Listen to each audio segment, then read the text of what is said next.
Hello दोस्तों, कैसे हैं आप सब लोग? आप सभी का एक बार फिर से हमारे यूट्यूब चैनल गुसाई एक्सीलेंट एकेडमी में स्वागत है। तो फ्रेंड्स, आज हम आप सभी के लिए काफ़ी इम्पोर्टेंट टॉपिक लेकर आए हैं, जिसका नाम है directive principle of state policies. ये टॉपिक में से सभी क्वेश्चंस गवर्नमेंट एग्ज़ाम में पूछे जाते हैं। तो ये टॉपिक आपके लिए काफ़ी इम्पोर्टेंट बन जाता है। तो एक बार गवर्नमेंट एग्ज़ाम में जाने से पहले इस वीडियो को ज़रूर देख लें। तो आइए शुरू करते हैं बिना किसी देरी किए directive principle of state policies का ये वीडियो। तो जो पहली चीज़ अब हम इसमें डिस्कस करेंगे वो है हमारी इंट्रोडक्शन। तो आइए जानते हैं ये डीपीएसपीज़ होती क्या है। The Constitution of India laid down certain directive principles of state policies which are fundamental in governance of the nation. जो हमारे कॉन्स्टिट्यूशन ऑफ इंडिया ने कुछ directive principle of state policies दी थी, जो बहुत ज़रूरी हैं किसी भी देश को चलाने के लिए। It is the duty of each Indian state to apply these principles while making laws, and these constitute a very comprehensive social, economic and political program for a modern welfare state. इसका मतलब हुआ, ये हर एक Indian state की duty है कि कोई भी लॉ बनाने से पहले इन प्रिंसिपल्स को ध्यान में रखे और फिर इससे वो अपनी स्टेट को एक social, economic and political programmed for जो कर सकते हैं, एक वेलफेयर स्टेट बना सकते हैं। These principles emphasize that state shall try to promote the welfare of the people by providing them basic facilities like shelter, food and clothing. ये principles हमें बताते हैं कि स्टेट को प्रमोट करना चाहिए वेलफेयर ऑफ द पीपल जो state में रहते हैं, और प्रोवाइड कराने चाहिए उनको बेसिक फैसिलिटीज जैसे शेल्टर, फूड और क्लोथिंग। तो पहला पॉइंट तो ये हुआ। अब डिस्कस करते हैं दूसरा point. Unlike fundamental rights, the directive principle of state policies are not binding in nature. जो फंडामेंटल राइट्स की तरह जो directive principle of state policies हैं वो नॉन बाइंडिंग इन नेचर है।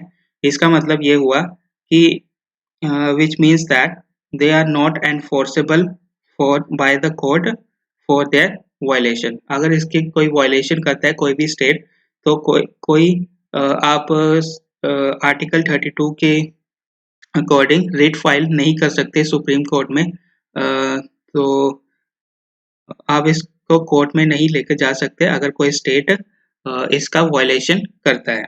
तो यही डिफरेंस था फंडामेंटल राइट्स और directive principle of state policies में। फंडामेंटल राइट्स में ये होता था कि अगर कोई वायलेट करता है तो आर्टिकल 32 के अकॉर्डिंग आप सीधा रेट फाइल कर सकते हैं सुप्रीम कोर्ट में। पर अगर directive principle of state policies की बात करें तो ये नॉन जस्टिसेबल हैं। तो आई होप आपको समझ आ चुका होगा। तो अब कुछ इसके सोर्सेज के बारे में डिस्कस करते हैं। The DPSs of Indian Constitution was inspired by the Irish Constitution, which took these details from the Spain. तो DPSPs थी इंडियन कॉन्स्टिट्यूशन की, वो इंस्पायर थी आयरिश कॉन्स्टिट्यूशन से। आयरिश कॉन्स्टिट्यूशन ने ये डिटेल स्पेन से ली थी।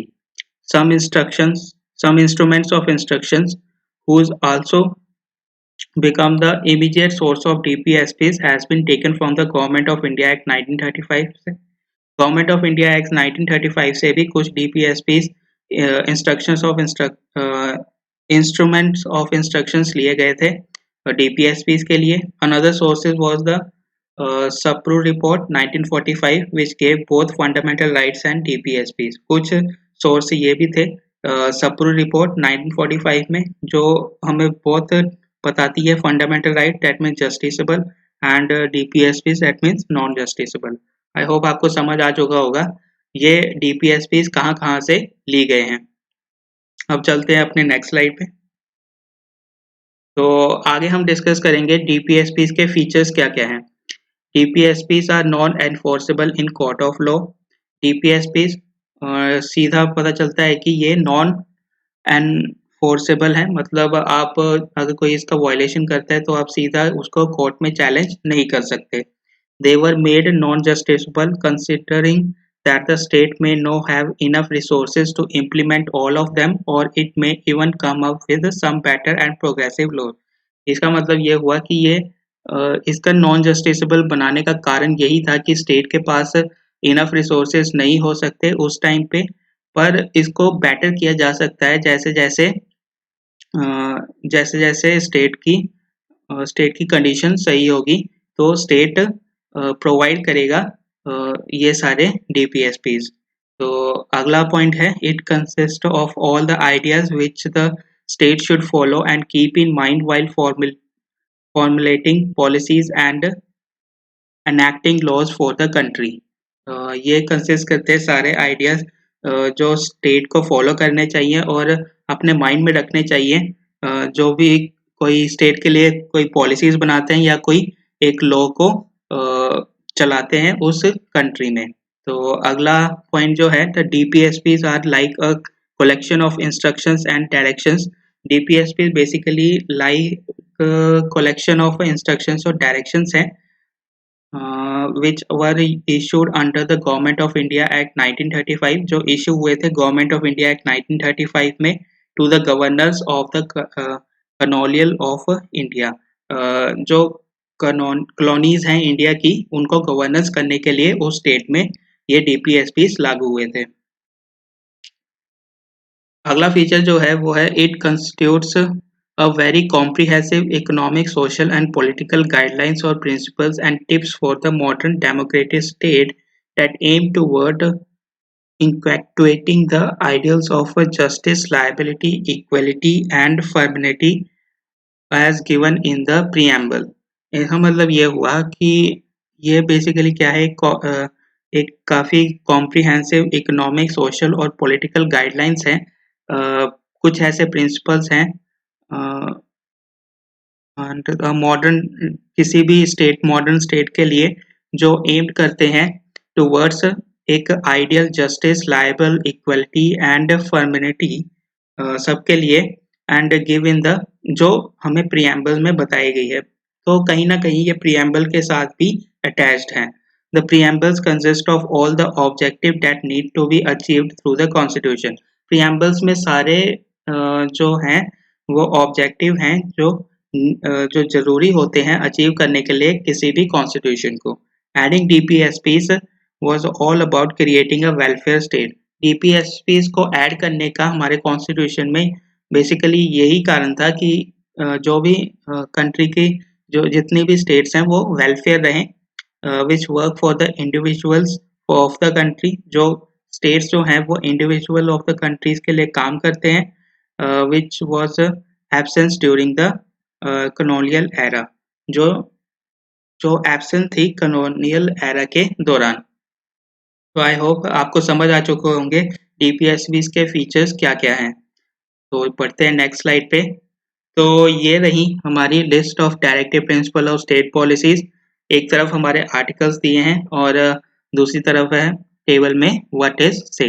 तो आइए वन बाय वन इनको डिस्कस करते हैं। तो आर्टिकल 36 में हमें डेफिनेशन ऑफ स्टेट के बारे में बताया गया है। तो याद रखिएगा, आर्टिकल 37 में part 4 of the Indian constitution shall not be enforced in any court of law. तो इसमें पहले ही बता दिया कि आर्टिकल 37 में ये कि पार्ट 4 ऑफ इंडियन कॉन्स्टिट्यूशन है और ये एनफोर्सेबल नहीं है किसी भी कोर्ट में। मतलब आप अगर इसका कोई वायलेशन करता है, आप सीधा आर्टिकल 32 के अकॉर्डिंग आप सुप्रीम कोर्ट में रिट फाइल नहीं कर सकते अगर कोई भी state in directive principle of state policies का वायलेशन करता है। तो अगला जो आर्टिकल है वो है हमारा 38, social, political and economical justice. किसी भी स्टेट में social, political and economical justice होना चाहिए। अगला जो है वो है 39, आर्टिकल 39 उसका है प्रिंसिपल ऑफ पॉलिसीज। पॉलिसीज के प्रिंसिपल्स बनाने चाहिए। आर्टिकल 39A वो है फ्री लीगल एड। ओके, फिर है हमारा article 40, organisation of panchayat. Panchayat की ऑर्गेनाइजेशन करना, मतलब पंचायत को अच्छी तरह से ऑर्गेनाइज करना, क्योंकि पंचायत तो काफ़ी पहले से डेवलप्ड हैं इंडिया में। तो पंचायत को एक ऑर्गेनाइज वे में ऑर्गेनाइज करना ताकि जो हमारे जो हमारे गांव के जितने भी लोग हैं वो पंचायत के साथ जुड़ सकें। अगला जो है आर्टिकल वो है हमारा आर्टिकल 41, जिसमें हम वेलफेयर गवर्नमेंट के बारे में बात करते हैं। अगला आर्टिकल जो है हमारा वो है 42, उसमें हम बात करेंगे securing just a human work and maternity relief, जो ह्यूमन वर्क जितना भी होता है और जो प्रेग्नेंट लेडी के लिए मैटरनिटी रिलीफ भी होती है, उसमें आर्टिकल 42 में हमें ये डिस्कस किया गया है। आर्टिकल 43 में fair wages and decent standard of life, और आर्टिकल 43 में जो स्टेट हमें प्रोवाइड करेगी वो है फेयर वेजेस, और एक स्टैंडर्ड ऑफ लाइफ डिसेंट किसी भी स्टेट में होना चाहिए, वो स्टेट का काम है। तो अगले आर्टिकल से हमारे आर्टिकल 43A, जिसमें हम बात करेंगे वर्कर्स पार्टिसिपेशन इन मैनेजमेंट। जो मैनेजमेंट कोई भी होती है उसमें वर्कर्स की पार्टिसिपेशन जरूर होनी चाहिए। जैसे वर्कर्स एक यूनियन बना लेते हैं तो वर्कर्स के पास एक राइट होता है कि अपनी बात को रखने का, तो वर्कर्स मैनेजमेंट के पास अपनी बात को रख सकते हैं, या इसी का कारण हुआ कि स्टेट ने ये छूट दे रखी है वर्कर्स को। अगला जो था वो है हमारा 43B, जिसमें प्रमोशन ऑफ कोऑपरेटिव्स। इसमें कोई छोटे जैसे स्मॉल स्केल कोऑपरेटिव्स होते हैं, जैसे स्टार्टअप्स होते हैं, उनको प्रमोट करना स्टेट के द्वारा ये भी बताया गया है। अगला जो है वो है हमारा 44 आर्टिकल, जिसमें यूनिफॉर्म सिविल कोड के बारे में बताया गया है। मतलब किसी भी पब्लिक प्लेस में या आप किसी स्कूल में जाते हैं तो वहाँ का एक सिविल कोड होता है, जैसे यूनिफॉर्म हम कह सकते हैं, तो आपको वो पालन करना पड़ेगा, यूनिफॉर्म जरूरी है। अगला जो है वो है हमारा आर्टिकल 45, जिसमें इन्फेंट एंड चाइल्ड केयर, इसमें चाइल्ड केयर के बारे में बात की गई है। आर्टिकल 46 है हमारा protection of SC ST and other weaker section of the exploration. तो इसमें क्या होगा कि हम आर्टिकल 46 में हमें बताया गया है कि जो शेड्यूल कास्ट और शेड्यूल ट्राइब्स